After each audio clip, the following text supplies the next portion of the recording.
Today I'm going to be showing you how to quickly make a very rich and delicious dark chocolate ganache.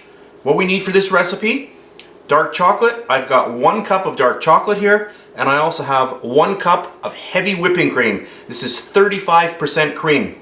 I've heated this in my microwave. It's very hot. All I'm going to do is take the chocolate, get it right in there. I'll take my whisk, and I just want to make sure that all of the chocolate is touching our cream, and I'm just going to let this sit for about 2 minutes. So I'll come back in about 2 minutes time.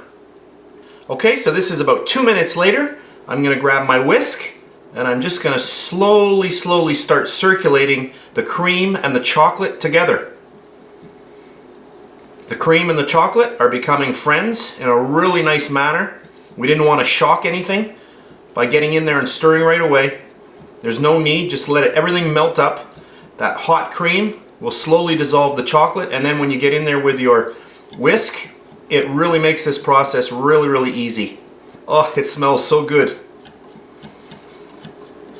And if you're wondering what you can use this with, you're going to pour this over chocolate cakes. You can put it inside chocolate cakes. There's so many things you can do with it. You can whip this and use it in a piping bag to make designs on top of your cake. If you put this in the fridge, this is going to get really thick, and you can actually scoop it out. So if you wanted to, you could take your mixer. Once this is chilled down a little bit in the fridge, you can actually whip some air into it, and you could use it as a mousse-like kind of dessert. Look at that. Amazing.